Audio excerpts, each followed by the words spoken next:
presentations, proclamations, they'll be done on Monday night. The 5C, which is for the agenda review only, we will take that one up at the end of the agenda review. Then we have the minutes.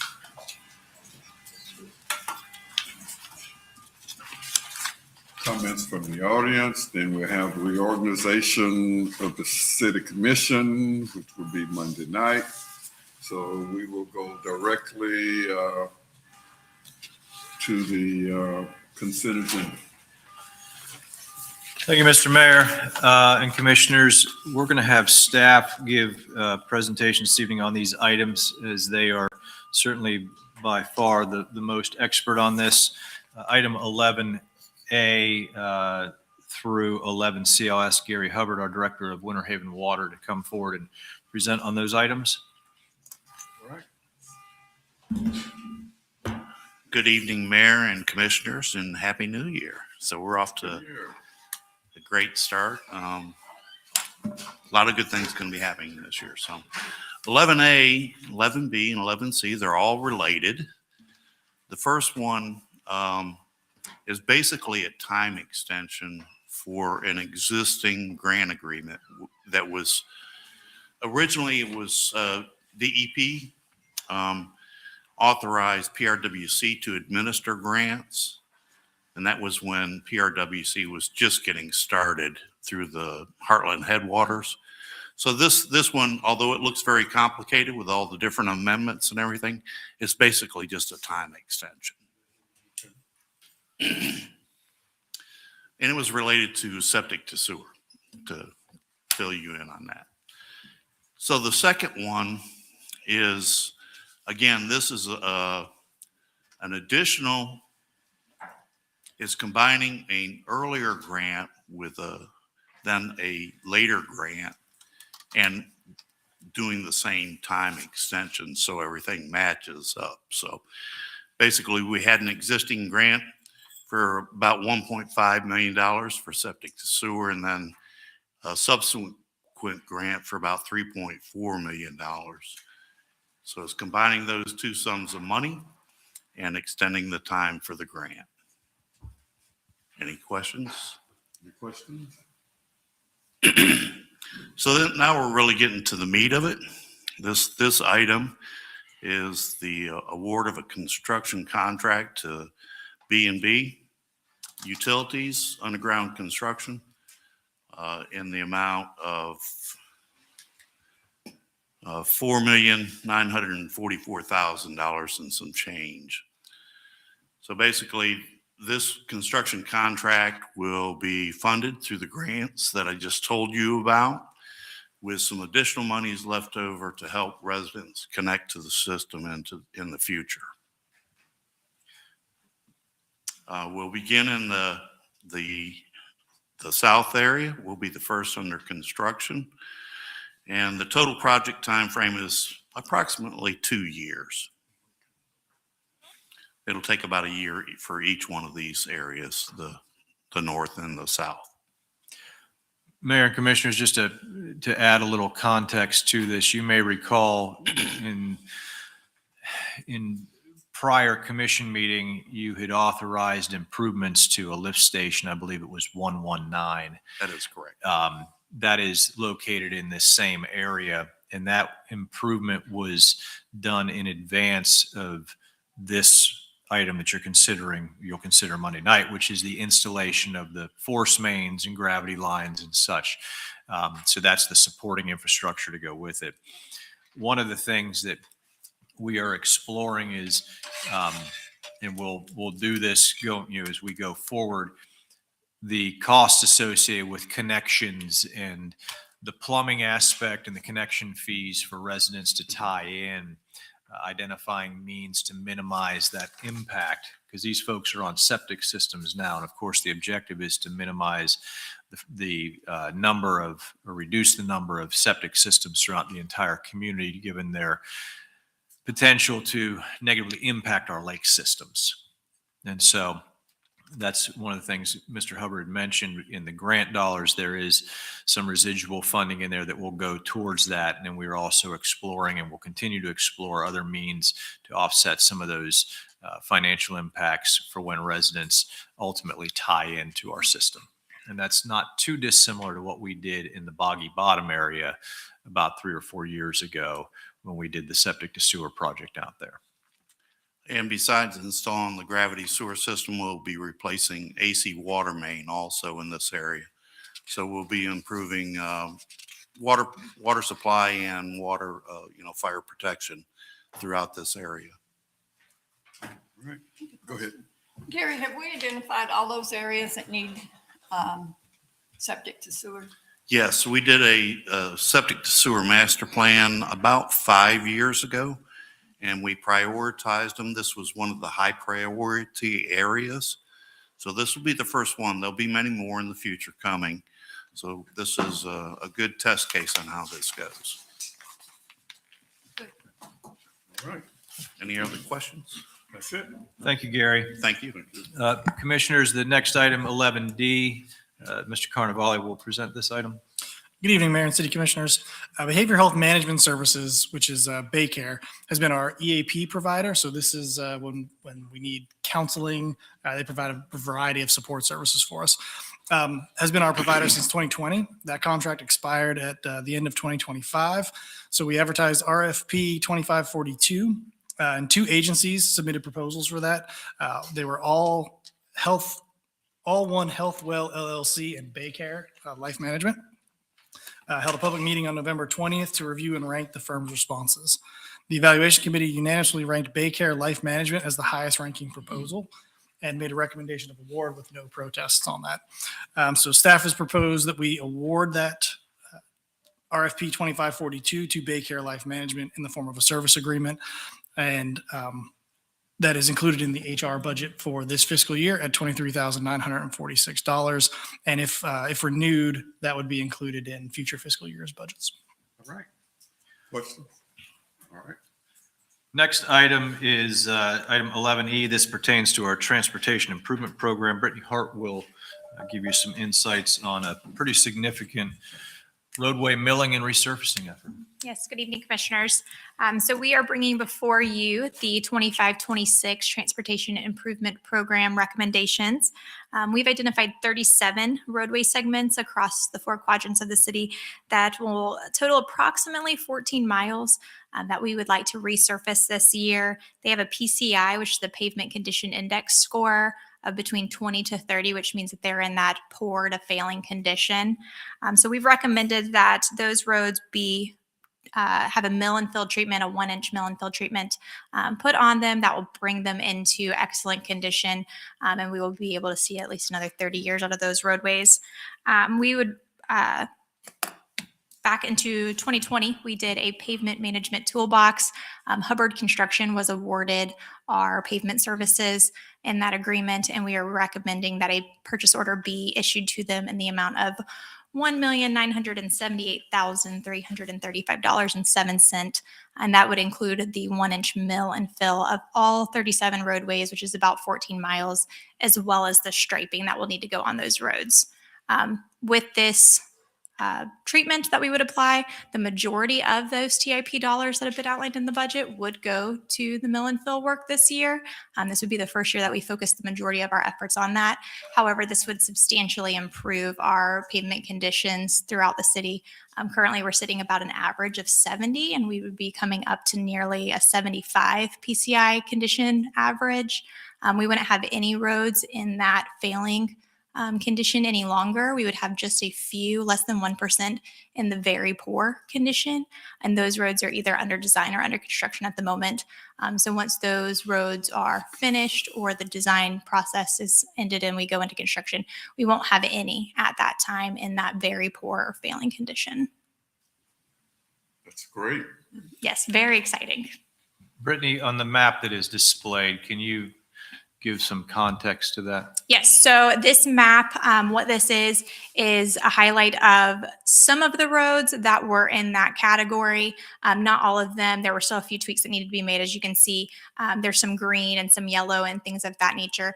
The system that we use to measure the pavement condition index, we've talked before, is called RMT. It is a monitoring service. It's going on majority of our public works vehicles. We have them on garbage trucks and some of our administration fleet. They're driving the city roads every day and they're measuring based off of vibrations to give us a score. If we had the whole picture of it, anything that's in green or yellow or orange is in good condition, and anything that was in the red color was in the poor. There are some on this list that have already been improved, either with microsurfacing or another treatment, and so needed to filter out a few of those. But this is a majority of what was left after last year's treatment and this treatment that would need to be improved. So this is a large majority of them. There's a few scragglers in there, and we would have that cleaned up for you on Monday evening with an interactive map where you'd be able to zoom in on each specific road that is listed for improvements. All right. Any questions? Okay. All right. thank Next you. up, item 11F. This is additional licensing for our Excella permitting program. Eric Labby, who oversees our building division, give us a quick update on this. Yes, sir, Mayor Commissioners. You may recall about a year ago, we purchased the Acela building and permitting software system. I'm happy to announce that that system is now live. We actually went live on Monday. The very first permit that was issued was a re-roof. And it took about, they submitted online, no issues. It was reviewed and issued in about 45 minutes. So guy walked away with his permit. We do need, however, to purchase 7 additional licenses so that all of our staff that are geared up to utilize this building and permitting software system can fully utilize that. That includes our inspectors. It's mostly our building division staff and some of our planning division staff. It's also a license for our fire marshal so he can log his inspections in that system as well. There were 11 licenses included in the initial contract. We need to purchase 7 more. That is a total cost for the remainder of year 1 of the contract and year 2 of the contract. That is a total cost of $22,502. That would come from the building division fund, and there are adequate funds available to purchase those additional licenses. Does it use AI? Yes, ma'am? Does it use AI to review any of them or anything like that? I don't believe it uses AI. No, ma'am. It is a program, Eric, if I'm not mistaken, Polk County also uses this and some of the other cities in Polk County. Yes, sir. So there's a familiarity benefit to contractors who are doing work under multiple jurisdictions, that it's the same process that they may be using elsewhere. What is any impact to staff? Makes it a little easier, actually. It's what it does is when they apply online, and there are links on our building division page on our website to go in, the contractors can upload all of their information for the permit that they are requesting. It gets automatically routed to the appropriate reviewers. They review it. If they have any comments, they put those comments in there. If not, they approve it. Once it's all approved by all the approvers, there's an automatic notice that goes out to the contractor saying your permit's approved. It issues the permit. And then once the permit is approved, the inspectors are notified that construction activity is a live activity, and they will get automatic updates on their iPads out in the field Nice. whenever that contractor schedules an inspection. Yes, Nice. sir. Certainly creates some efficiencies Yeah. for us, but really I think more so for the customer, which is where our focus is. All right. Next item, 11G. This is kind of a unique one that pertains to me specifically, Mayor and Commissioners. So the ICMA, the International City County Management Association, has a global exchange program that allows and invites individuals from here in the States to spend time immersed in local government in other locales across the globe to get some experience and insights into how problems we experience in our own community are being dealt with in other places.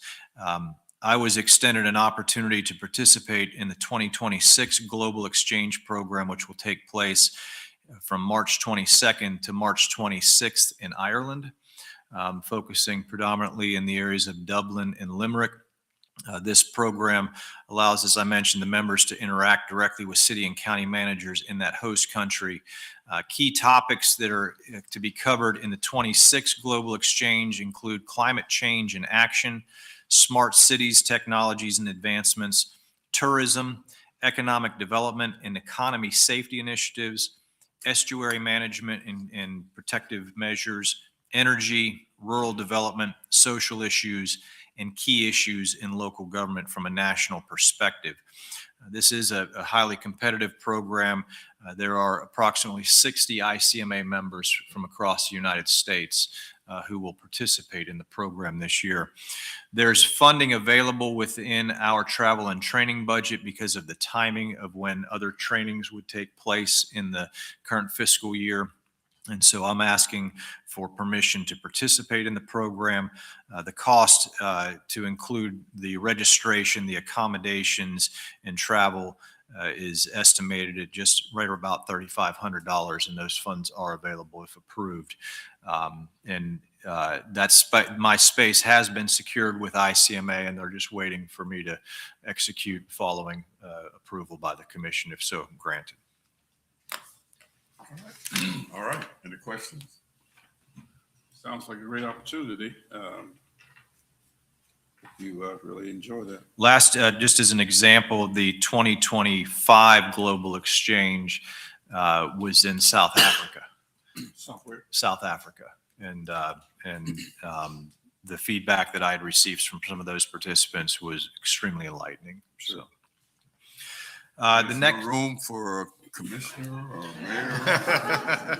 I can inquire, sir, but the assistant to the city manager who sits outside my office was suggesting that just to manage my daily itinerary, she would need to go as well, but I don't think that's going to be necessary.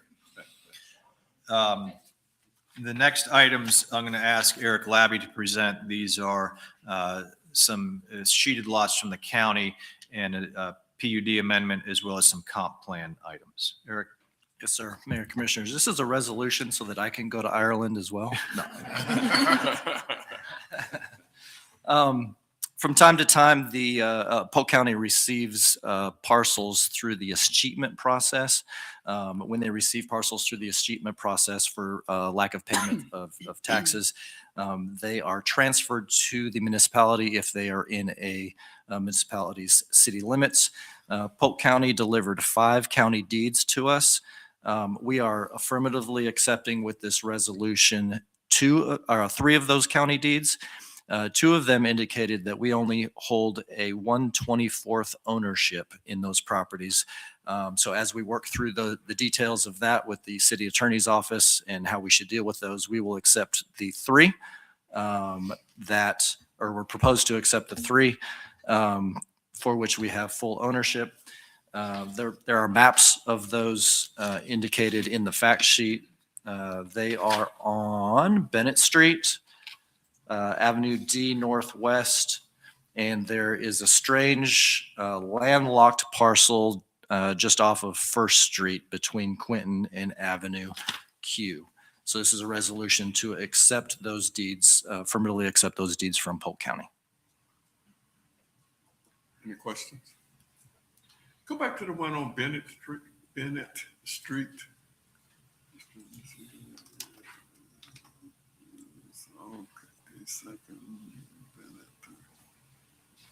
All right. Any questions? All right, all this is first reading. Yes, sir. This is a request by Lake Ashton 2 CDD to amend a planned unit development. This is the Lake Ashton community. The petitioner's only proposed amendment is to add mobile food vending as a permitted use on the subject property for community events. The PUD previously did not allow for mobile food vending within that PUD. This did go to Planning Commission on December 1st. There were no members of the public that spoke. This is a very minor amendment to that PUD that would allow them to pull food trucks in for community events within that community. They are still subject to our local ordinances regarding mobile food vending and subject to those provisions as well. All right, questions? All right. 13B.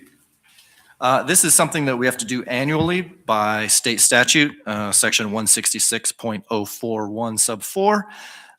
We have to amend our capital improvement element of the comprehensive plan to update the 5-year schedule of capital improvements. We include in this update by reference the 5-year FDOT work program and the Polk County School Board 5-year work program. We include any capital improvements within our city budget that are over $25,000 and implement objectives and policies contained within our comprehensive plan. This also did go to the Planning Commission and no members of the public spoke. We would recommend approval to add this to our comprehensive plan. Any questions? All right. 13C. This may sound familiar to you. In 2025, last year, the Florida legislature adopted Senate Bill 784. This is the bill that changed the platting process and made it an administrative process. We adopted a policy just a few months ago regarding that so that we could implement those provisions of Senate Bill 784. This is an amendment to Chapter 21 of our Land Development Code to formally codify those requirements within our Land Development Code. Any questions? All right. 13D. Certified recovery residences. This is an ordinance that is also required through the 2025 legislative session. Senate Bill 954 was passed that requires local governments to amend their land development regulations to provide reasonable accommodations for certified recovery residences. We have drafted an ordinance for your consideration that would amend Chapter 21, Article 2, Division 3, and the Table of Land Uses, Table 2132A, that would provide for the reasonable accommodation of certified recovery residences. It will essentially require a special use approval for those certified recovery residences in all zoning districts. The only permitted zoning district that it would be allowed in would be public institutional, which is the type of zoning district you would typically see uses of that nature. Eric, did these go to All right. planning commission? Yes. Any questions? Yeah. All right. New business item 1, 14A. So I'll kind of kick this off, and then I'm going to ask between Eric, John, and John Murphy and MJ Carnevale to elaborate on the 3 items. But it's kind of a precursor. You're aware that there is a cold storage facility that is under construction at the Intermodal Logistics Park, for which the city was awarded grant funds from Florida Commerce, I believe in March of 2025. The governor had come to Winter Haven, actually out at the new spec building, and we got the big check for $1.5 million. That ties back to this project. Those dollars are specific to the construction of a rail spur that will come off of the existing rail lines owned by CSX and provide rail transit up to that new facility that's under construction. So we've got 3 items that are involved here. Eric, if you would elaborate on item 14A, please, sir. Yes, sir. Mayor, Commissioners, the first item is the actual grant agreement with the State of Florida Department of Commerce. So as City Manager mentioned, As you recall, we made application for a grant from the state to help with the construction of a rail spur out at the Intermodal Logistics Center. We were awarded that grant. The city, Chick-fil-A, and developer Trapp Properties will jointly provide project design and construction funds through a cooperation agreement, which is the next item on the agenda. Under that agreement, the city is responsible for $100,000 of the project cost. Department of Commerce will be expected to provide the $1.5 million in grant funds, and the remaining costs are the responsibility of Trapp and Chick-fil-A. When the project is complete, the city will transfer ownership of the rail spur and its rights and easements within the rail spur to a commercial property owners association, which is the property owners association within the ILC, which will be financially responsible for all the ongoing maintenance and operations and expenses of that rail spur moving forward. Again, the total amount of the grant is $1.5 million. It is a grant with Department of Commerce Job Growth Grant Fund. The total estimated cost of the rail spur is approximately $3.3 million. And we are scheduled within this grant agreement to commence construction on or before March 15th, 2026. I just want to ask, you said the total cost is 3.3 and we're only having to put in 100? And it's contemplated that those will primarily be in-kind services as well. Okay, so that's what would take it up to the 3.3? So our 100,000 will likely be in-kind services, in other words, services rendered by city staff. We're managing We're managing the project project. itself. The procurement of the design. So that cost is what is included in the 3.3? Yes, sir. Yes, sir. Oh, okay. So the balance of approximately 3.2 million will be borne upfront by the other parties. Right. And then upon the expenditure of those funds in the completion of the project, this is a reimbursement grant, so they will be reimbursed 1.5 million I of see. what was expended. So how long will this project take? So the contract has a completion date of June 30th, is that right? June 30. Yeah, June 30th. Of 26? Of 26, and that is when we bid the project out, which is an item further down on the agenda, that is what we included in our contract with the contractor that we're presenting to you, is that it would be done before then. Okay, all right, thank you. Any other questions? All right, Next item speaks to the cooperation agreement, which is, again, a major component within this as it outlines the responsibilities of the parties external of that grant from the state. Mr. Murphy has worked extensively on this, and including even today, so he'll present this item. Thank you, Mr. Mayor Commission. As the city manager noted, we are working on this and we still have some perhaps minor edits that may still come forward before your meeting Monday, but we'll keep you posted on that. This cooperation agreement is necessary because the contours of this transaction are going to look similar to where the city is simply acting as a pass-through. We have applied for the grant. We received the grant. The grant, per the agreement that was in the agenda item before, requires the city to bid and construct this rail project. So therefore, we have to be involved.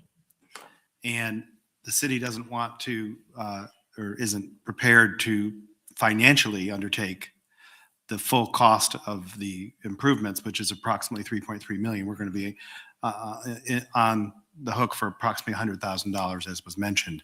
So therefore, we needed to have a cooperation agreement amongst the city, Chick-fil-A's representative, and the Trapp Properties representative.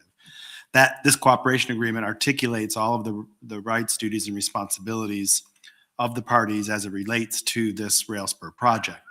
It sets up an escrow agreement where both Trapp Properties and Chick-fil-A and its subsidiary entity will contribute or deposit into an escrow agreement their agreed upon amounts as it relates to their share of the rail spur project. The rail spur project It includes, I want to say, I don't know how much linear feet, but it's about 1.5 miles of rail.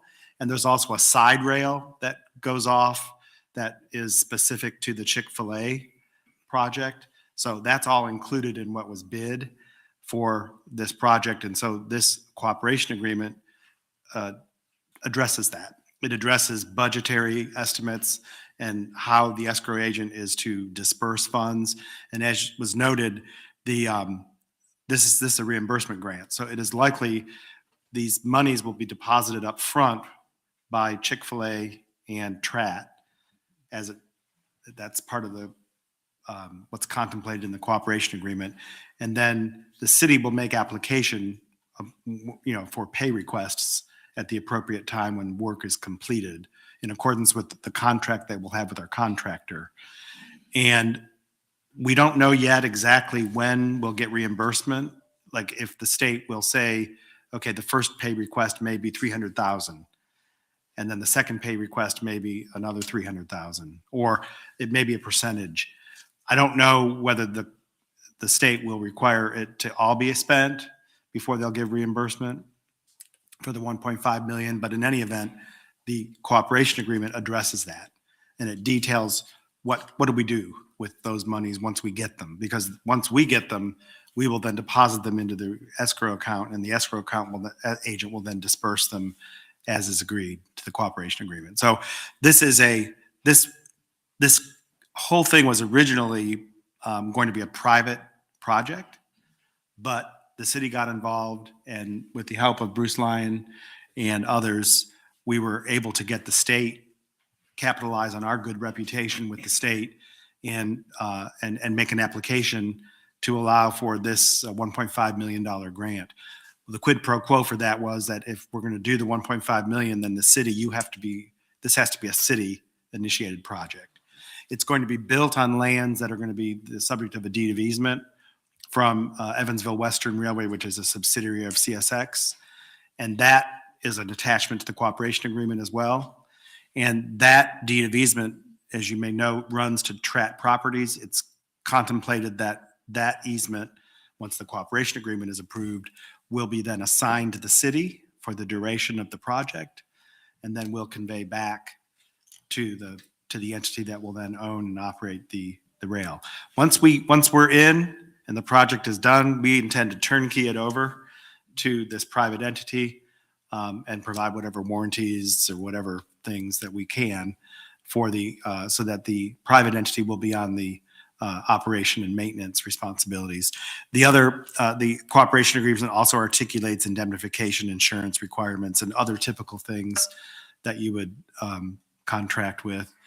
It allows for also, it makes reference to a sidetrack agreement, which is a private agreement between Chick-fil-A's entity and the TRAT Properties, and that deals with the sidetrack that I was referring to, that services just the Chick-fil-A site and other rail related components to the project. So, and then there's the estimated budget that was contemplated by the private parties.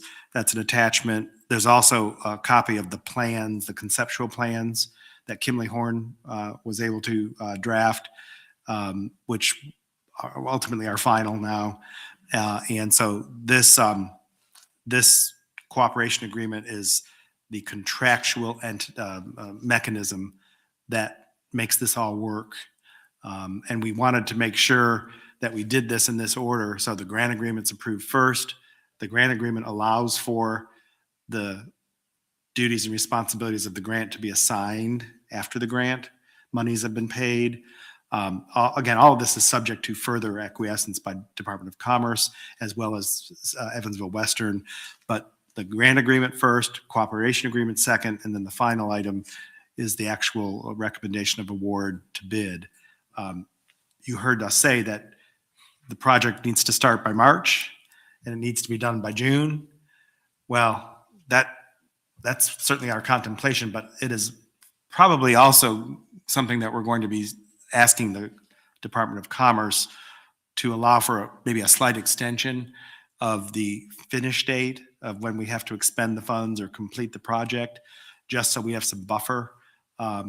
It has been a rather involved negotiation with the private parties to get here.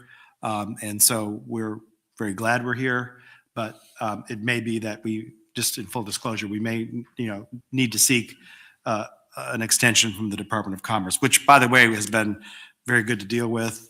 They've been very cooperative, and so I don't anticipate any hiccups along the way there, but that's where we are. But anyway, that's the cooperation agreement. So if you have any questions, happy to answer them. Any questions? Okay, Thank you.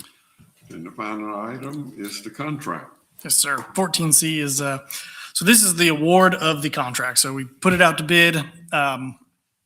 We had 3 bidders, and the lowest responsible bidder was RW Summers Railroad Contractors, right here in Polk County. I believe they're down in the Bartow area.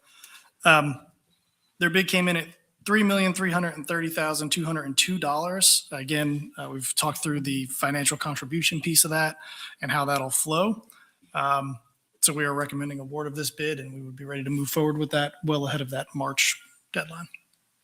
So I guess we don't have to worry about coming in, costing more than what the contract is. We've addressed that in the cooperation agreement, Mr. Mayor, Commission, to the extent we anticipate or things happen in the project or during the project, there is a change order process, and that will be addressed. That is addressed in the cooperation agreement. So, which would require the deposit of additional funds by the private parties into this escrow agreement. So every step of the way, the city will have protection, because ultimately the contract will be with RW Summers will be between the city and RW Summers. So we're going to be on the hook to pay the cost of this project. So that's why we need the cooperation agreement. Okay, all right. Good. Any questions? So this is our first real venture into building rail. So it's kind of exciting. I think if we can figure out maybe a heliport or something out there, we can do the planes, trains, and automobiles thing, because Logistics Parkway is also presently under construction and being built as we speak, that final leg down from the north through the wastewater treatment plant 3. So a lot of activity happening out there. All right. Well, and Mr. Mayor and Commission, Mr. Mayor, you certainly will recall when we entered into this transaction in 2006, originally, when we sold the property to the Evansville Western, the CSX subsidiary. I think it was always contemplated at some point, when we sold the 932 acres, that we would hopefully have some kind of a rail spur. And so here we are now, fast forward to 2026, and that is becoming a reality. And that's it's an awesome thing, because the rail it maximizes the economies. Well, It's an incentive.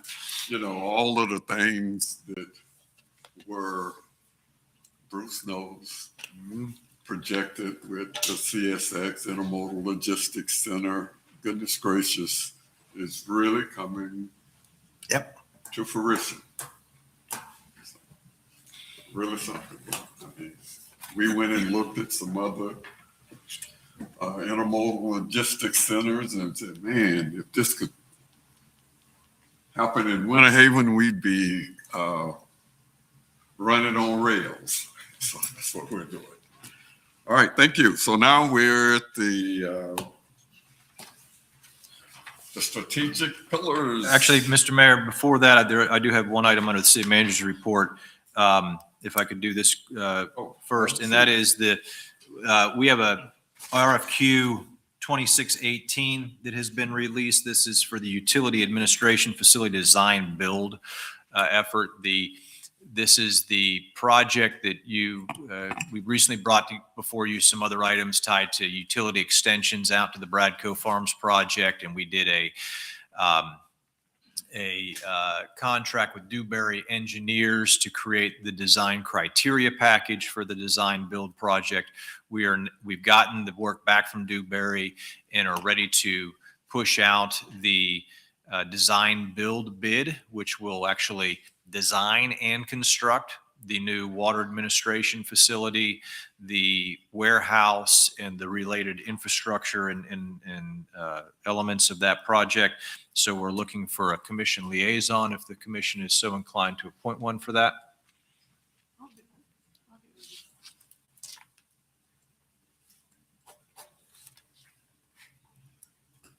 I'll do it if you don't want to. I want to. Okay. Okay. So Who's doing it? Mayor Birdsong has accepted that. And Gary, if you would be, communicate that to Bethany, Owen, I appreciate it. And then one other item, just to get some guidance from the commission on, you will have an agenda review looking ahead in January at calendars. You have a commission meeting on January 26th, which means that the normal date for an agenda review would fall on Wednesday, January 21st. All of the commission will be traveling to Tallahassee that Wednesday for Polk County Day with our state delegation. So just wanted to get some guidance on what you would like to do with that January 21st agenda review session. Options would include you could cancel it if so inclined. You could schedule it for earlier in the day. We have done that in the past. It is potential for holding it the day prior. We would have to perhaps adjust some schedules on our side to accommodate that, but those are really the three options we would have at this point. If you still want to have an agenda review, or you could just cancel it. Well, I wouldn't want to have it on the 21st, so either we cancel or have it on the 20th would be my preference. Have it on the All right. 20th. I think so too. I would agree with that. Have it on the 20th? Yeah, Or not have it. or not have it. So we can do either, whatever the flavor of the commission is. How much adjustment would it require for you? Could we get Drew or somebody to sit in for it? Have to have someone, yeah. Yeah, I think the main issue is that the attorney has a conflict that evening, but we can have one of the assistant city attorneys sit in for that Might be set. and do it on Tuesday, the 20th. Well, let's just cancel. Okay. Let's just cancel. Or do we have anything that has to have the first reading and second reading? Or What you have on second reading tonight, or on first read, you have a number of first reading items as Mr. Labby presented this evening. Those would all go to second reading, so you'd already have familiarity with that. We'll look at the construction of that agenda, and if there's things that we can, that are not time sensitive and we can push those, we will always try and do that so that you have plenty of time to be appropriately brought up to speed on those. Okay. All right, good enough? Okay, so we will take the necessary action to post notice that has been canceled. And with that, we'll certainly pass it back to you for our strategic pillar presentation. You ready for that? We're ready. Okay, so we have a couple new faces perhaps for you this evening. This is for the benefit of Commissioner-elect Davis, who happens to be with us this evening. Welcome, sir. Every first agenda review of the month, we provide an update on actions and activities and initiatives that align with one specific pillar of the 6 that we build our strategic plan around. Some of these may be items that are identified within the strategic plan themselves, but they may also be just everyday things that we're doing that we think have value and communicate what we're doing in this specific area. So for the month of January, our focus with this presentation is on environmental stewardship. I always like to point out that when we talk about environmental stewardship, a lot of people immediately think we're just talking about lakes, but obviously it's about all of our environmentally sensitive areas. It's also about how we address waste management, litter control, some of our code compliance matters, land use planning comes into this, as well as sustainable practices. So this evening, we're excited to provide you updates on Snipe signs. This has been an item that's been of discussion as of late with the commission, and also perhaps something that you're not as aware of, and that's donation boxes. We'll provide an update on our Household Hazardous Waste Collection Day that just happened in December, as well as our holiday recycling collection efforts. The ongoing partnership with Polk County, Keep Polk County Beautiful, as well as an upcoming collaboration that we are excited to introduce. And then from our natural resources folks, an update on the Northern Chain Wetland Restoration Project. Mr. Mayor, you just did an interview on that today, so you're very well versed on that, as well as some insights on the Chain of Lakes Park nature trail that goes along the lake. So with that, I'm going to turn it over to our Director of Safe Neighborhoods, Tanya Ayers, to get us going. Good evening, Commissioners. I am happy to be here tonight to talk to you about snipe signs and donation boxes. And the way that these two items directly relate to environmental stewardship is litter, illegal dumping, and creating safe environments within our community. So we'll start with snipe signs. Snipe sign is a term that we use in code compliance, referring to temporary signage that's usually placed on public rights of ways and utility poles without any type of authorization. They're usually there for advertising goods and services. Usually, but not always, they're made out of corrugated plastic and they're placed in the ground using metal stands or plastic stands. City ordinance prohibits snipe signs on rights of ways and utility poles. And in addition to them being litter and blight within our community, they also create a public hazard. And this is through whenever, like I mentioned, they have the metal stakes. So whenever they're left on the rights of ways, they prevent the mowing of rights of ways. They damage our equipment. They can blow out into the streets and damage vehicles. And they also become projectiles during high winds. Historically, the Code Compliance Division has removed about 1,000 of these types of signs from the rights of ways each year. Last year, we added a new code compliance technician. She removes signs every Monday, usually about 100 signs each time she goes out. In 2025, we were able to remove 3,500 signs. So we increased it from 1,000 a year to 3,500, which is a really exciting. And it also bears noting that we do not pick up signs that are on private property. Political signs are generally addressed through our city clerk's office. We don't have a lot of those that end up on our rights of ways, but sometimes supporters don't know where to put them and they place them, a little bit too close. So we usually reach out to our city clerk's office. They reach out to the candidate and we get those removed. We don't tend to have a lot of issues with those. Whenever we have signs in front of a business and they clearly belong to that business, we go in and we talk to that business about relocating their signs. It's education. A lot of times they don't know that they can't put them in the rights of ways. Also, once we remove signs from the rights of ways, they are disposed. They are litter. They are put in the dumpster, disposed of the same as we would any litter that we pick up along the rights of ways. I am excited to also say this year we will be teaming up with the Public Works Litter Coordinator in our efforts to remove the signs from the rights of ways with a goal of keeping our city looking beautiful and inviting as people come through and to make it safe for our pedestrians and for vehicle traffic and for us to maintain those rights of ways. Okay, donation boxes. They've been around for a really long time, but in the last few years, we've really seen a proliferation of them, and they're really showing up a lot now on public and private property, including rights of ways without any kind of authorization. We're seeing them in our public parks. They are creating a nuisance because of their placement, like I said, on rights of ways. As you can see in the photo, they attract illegal dumpings. There are items that clearly don't fit inside those boxes that people leave. A lot of times they are not being maintained. They're not coming back to collect these materials. They're not picking up all of the items left out around the donation boxes. And we've also discovered that quite a few of them that are out there now they're not for charity.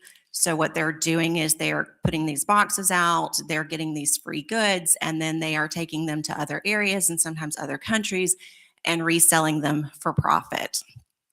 So Public Works and Safe Neighborhoods are working together to identify and address these donation boxes, both on public and private property. The ones that are on public property, if we're able to remove them, then we do that as quickly as we can. We do try to contact these companies, often with very little response.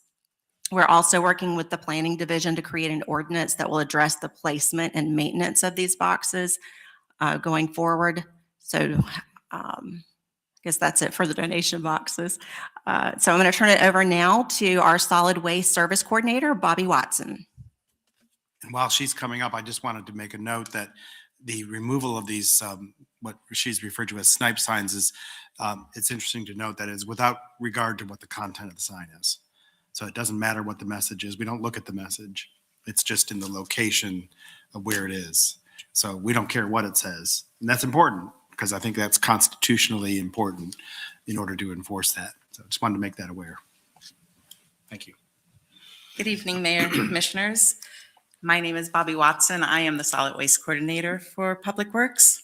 On Saturday, December 6th, we held our hazardous waste collection event in participation with Polk County and Keep Winter Haven Clean and Beautiful at the Reuben Williams Sports Complex.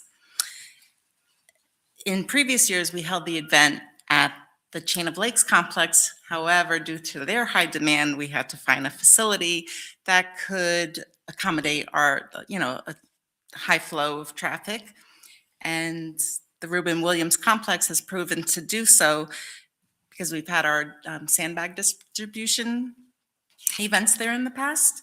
So we knew it would be a great choice. We had 112 participants this year.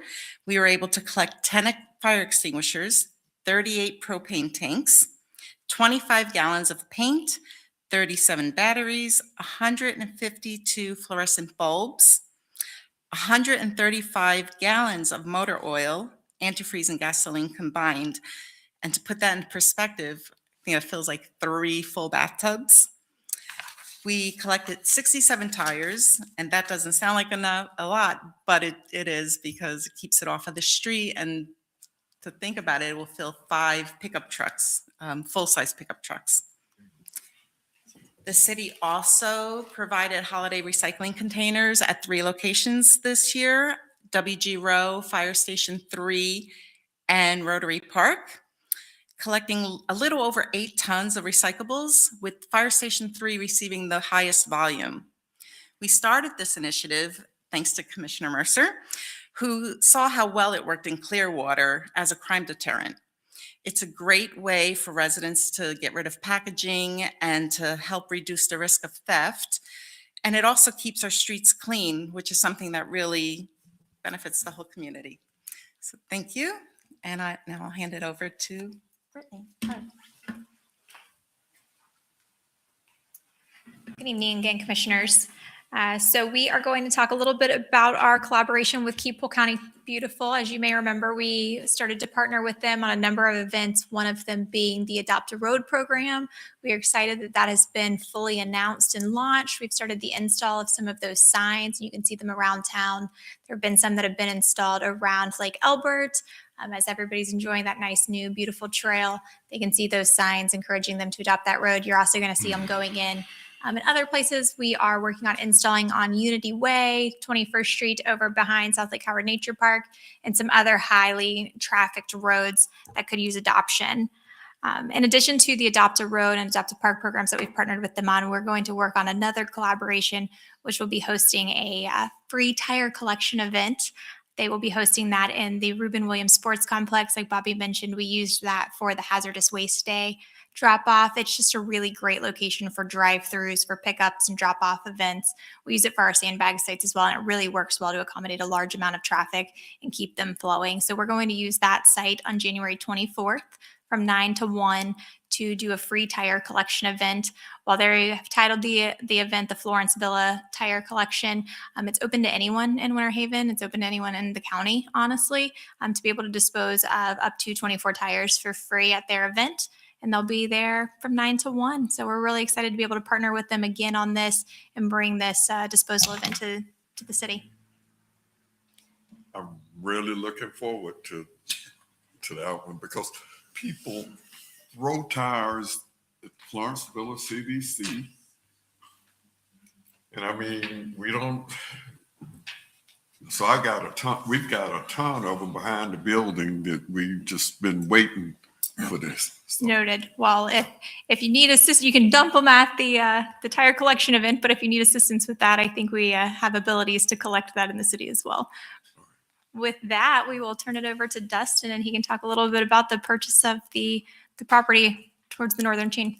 And Mr. Mayor, while Dustin's coming up, just want to reiterate that if you transport the tires, as I understand it, to the collection day event, you can only take 24.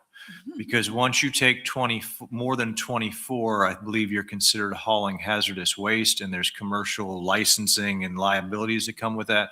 So if you have more than 24, just use multiple vehicles to make sure they get there. I don't want to. Thank you. I really do appreciate that. Good evening, Commissioners. I'm really happy to report tonight that under your leadership and the hard work of people like John Murphy, we were able to acquire finally the Astute Financial property on Highway 17 on the north side of town. That property is 152 acres. A good majority of that, about 130 acres of that, is wetland. And this is critical wetland habitat that goes in between Lake Pansy and Lake Rochelle. And why this wetland is important is because the natural flow of water, you can see on that map, Lake George off to the northwest, and there's a couple other lakes up there as you get to Lake Alfred. The flow of water likes to go to the south across underneath US Highway 92 into Lake Pansy, and then through that wetland and underneath Highway 17 to Lake Rochelle. All the while that water is moving through there and moving downstream, and eventually the furthest point downstream it can get is Charlotte Harbor, way downstream. But as that water is moving through that wetland, the water is being filtered by all the wetland plants that are in there, and it's providing clean water to go into Lake Rochelle and the rest of the northern Winter Haven chain of lakes. So us being able to purchase this property and preserve it and protect it and to prevent it from being developed is a really big win for the residents of the city of Winter Haven. So this property, we have some meetings and things scheduled to discuss internally, some future plans for the property as far as recreational components and developments there. But the property is under conservation easement, which does restrict our development of huge buildings and things of that nature. It's conservation use. It will allow us to use to develop recreational amenities out there. Think walking trails, boardwalks, maybe some mountain biking paths or other things.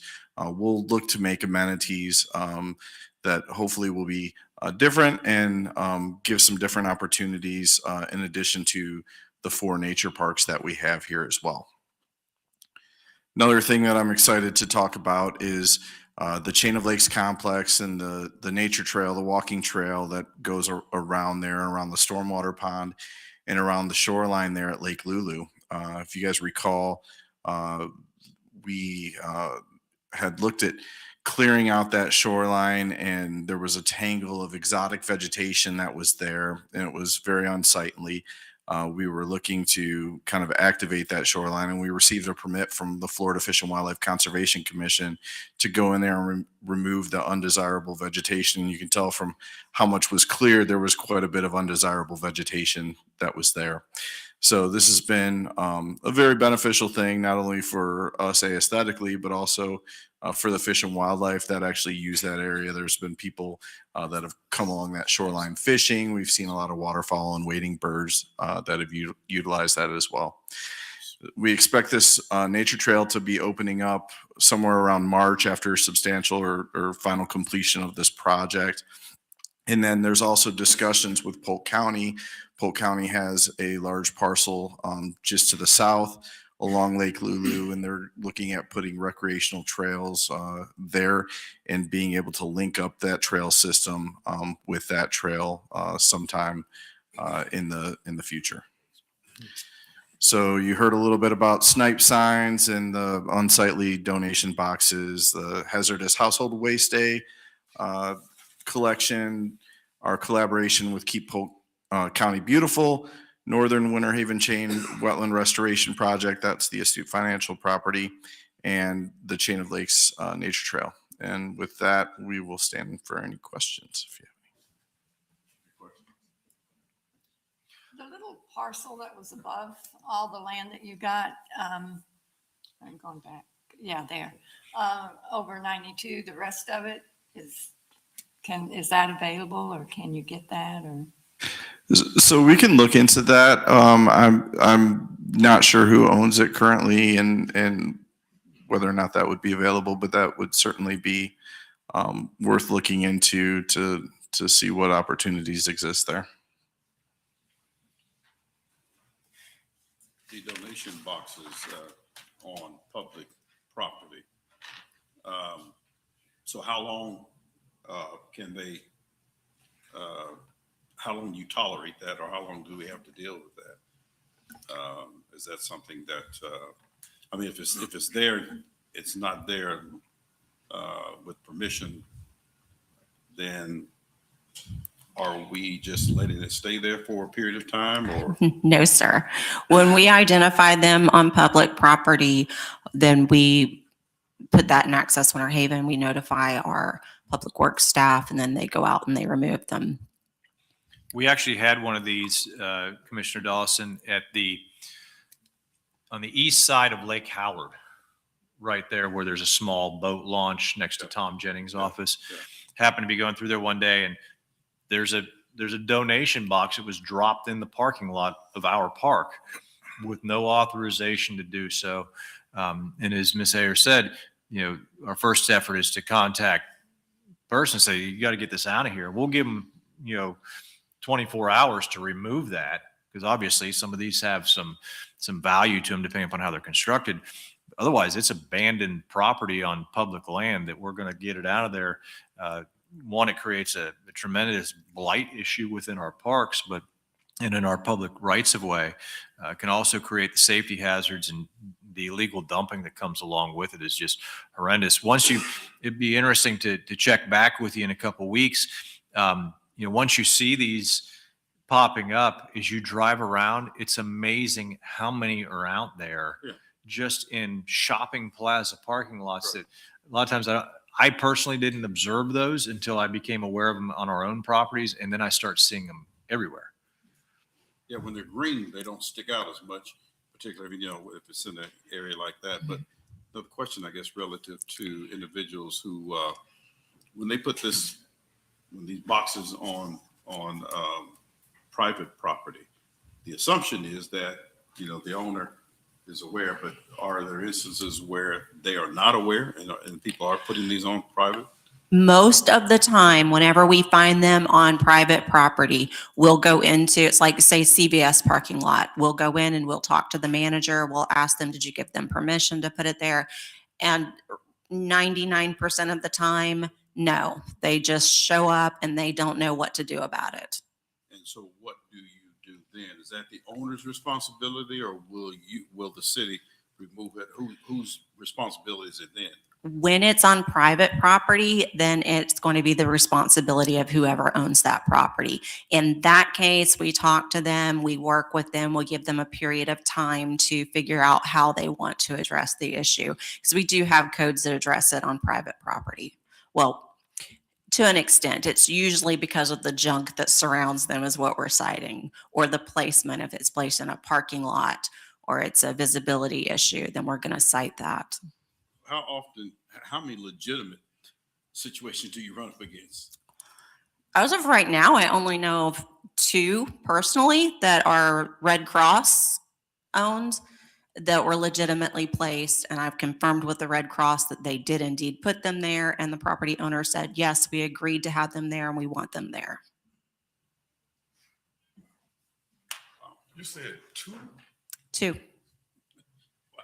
Well, that's all she personally knows. Yes, the majority of the time, we do try to contact these companies, but we can't get an answer. They don't return phone calls. So we do make that attempt before we remove them.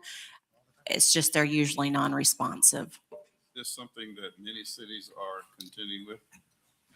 Yes, it is a problem. Yeah, throughout the state of Florida, I'm certain, probably nationwide as well. And I do know that there are some cities that have ordinances. Unfortunately, right now we have, SB 80 that's prohibiting us from creating ordinances that would address this, but we do have it being worked on so that whenever we're able to bring it forward to you, we'll have that ready to go.